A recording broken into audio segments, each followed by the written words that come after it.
কোন শত্রু বেশি মারাত্মক, যেটা শত্রু নামে চিনা হয় নাকি যেটা বন্ধুরূপে আছে? যে বন্ধুরূপে আছে এর মতো মারাত্মক শত্রু, কারণ বাহিরের শত্রু তো চিহ্নিত, বন্ধুর শত্রু তো চেনা যায়। বাহিরের শত্রুকে মার্ক করা যায়, সে কি করতে পারে, কিভাবে এগোতে পারে, কিভাবে হামলা করতে পারে। যাকে আপনি বন্ধু বানায় বসায় রেখেছেন, সে যে ভিতরে ভিতরে ক্যান্সারের মতো আপনার সংসার ভেঙে দিচ্ছে, আপনার ব্যবসা নষ্ট করে দিচ্ছে, আপনার সম্পর্ক নষ্ট করে দিচ্ছে, জামাই বউয়ের ভিতরে ঝগড়া লাগাই দিচ্ছে, আপনি আশা করতে পারবেন না। ওইটা সামান্য, ভিতরেরটা মারাত্মক।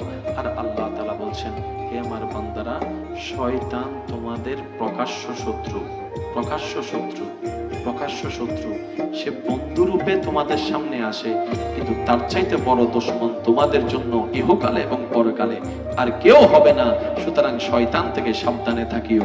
যদি তোমরা শয়তানকে না চিনো, সেই জন্যই আমি আল্লাহ তোমাদেরকে দেওয়ার ব্যবস্থা করে দিলাম।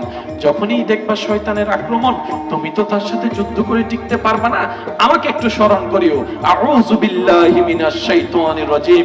বান্দা তুই বলতে দেরি, আমার রহমত তোকে সাহায্য করতে দেরি হবে না, বলেন সুবহানাল্লাহ। কিন্তু তুই না বললে আমি করব না। কেন?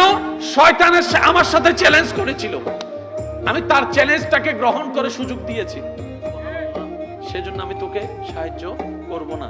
হ্যাঁ, কিন্তু তুই যদি আমার কাছে চাস,